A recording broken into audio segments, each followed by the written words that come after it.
All right, class. So I'm getting a little bit better hang of this, and so we'll keep practicing as we go, and we'll get better and better. This one's going to be a short and sweet segment, but I did want to just touch base a little bit on some leadership concepts that we didn't get a chance to talk about. And you did do some reading related to this as well as the leadership inventory. But so let's talk about what leadership looks like with regard to uh, facilitating a group. So, the two primary objectives that we want to think about as a group facilitator is we are there and present to help meet the socio emotional needs of our clients. So, we want them to feel comfortable to share, we want them to have some emotional growth, and we want them to make connections. So, that's our primary job. And our second job is to help them achieve their goals. Now, this is going to come into play later as we start to think about group development because perhaps our group members are not meeting their goals because they're not in the appropriate group. So we want to ensure as we're setting up our groups that our members are relevant to the group and that they're successful in achieving our goals. But as a leader, these are the two primary pieces that we want to ensure happen: meeting the socio-emotional needs of our clients, and then also helping them to achieve the goal. And then you'll see my second question down there is related to who is the leader. And as you noticed in the stages of group development, obviously the facilitator is always the leader. But we want to begin to develop our group so that we can start to share some of that leadership with group members. We're going to take a more hands-on role at the beginning stages. And then as our group becomes more comfortable with one another, we want to sort of shift to a cooperative role where our group members take on more of the leadership role as well.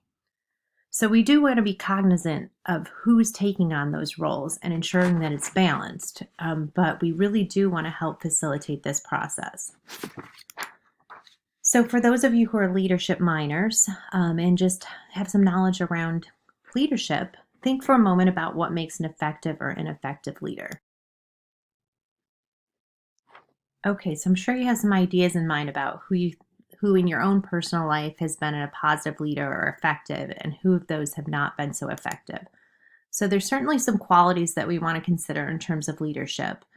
And so you'll see these sort of two ends of the spectrum. We have those that are on the authoritarian end that maybe are very not necessarily confrontational, but taking a stronger lead and less, it's certainly more facilitator driven and less group driven.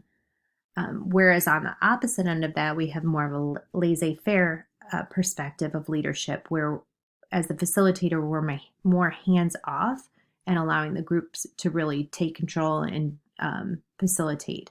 And that's okay as well. But what we really want to do is facilitate a balance of that, right? So we want to be in control in some ways and lead and guide the process, but we also want a bit of a hands-off approach so that our members can have some room to grow and explore their own feelings.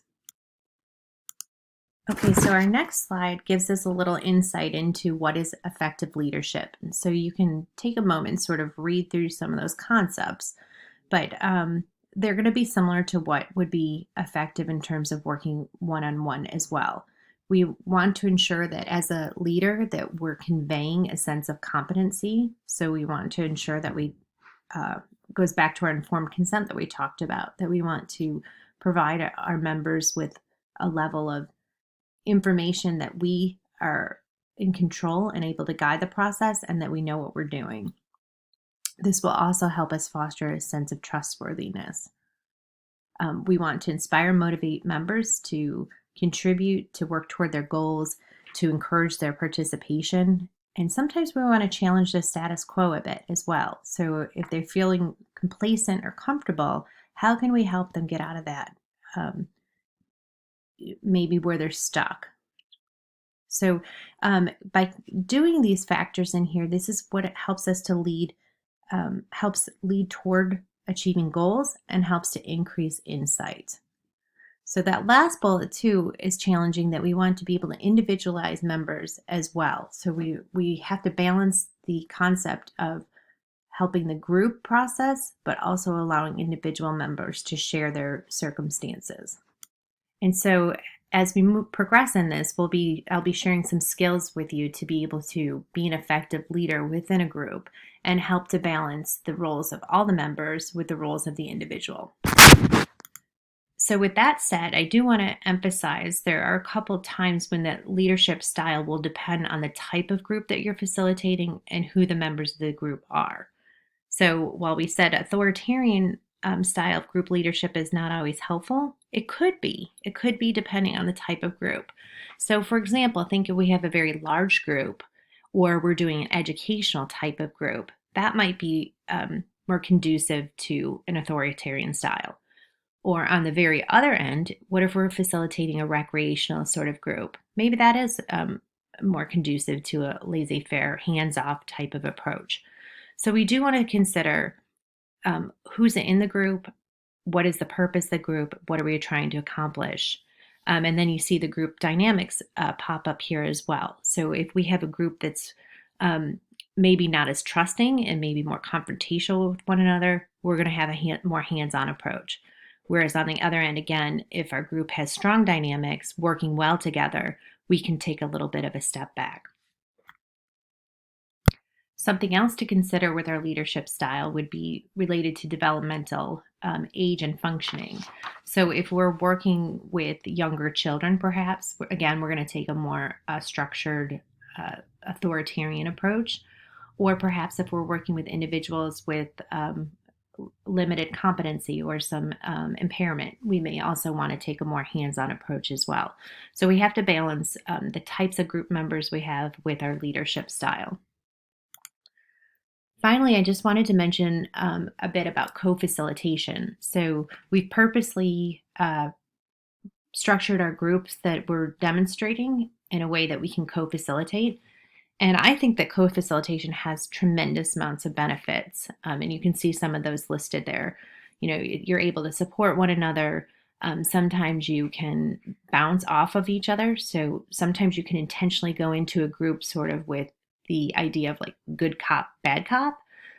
So maybe one group facilitator might be very supportive and provide a lot of empathy and encouragement. And then maybe the other facilitator can be a bit more challenging and questioning and helping to promote growth. And so that helps to sometimes balance the perspectives and encourage our group members. There's a lot of other reasons that it's beneficial. So say, for example, if a group member jumps up and leaves the room because they're upset about something, one of the facilitators can leave to check to see, you know, what is going on. You guys, as co-facilitators, you can bounce ideas off each other, or if you get stuck, the other person can jump in and help support. So there's a lot of benefits to having co-facilitation. However, there's also some limitations, and so I wanted to raise those as well.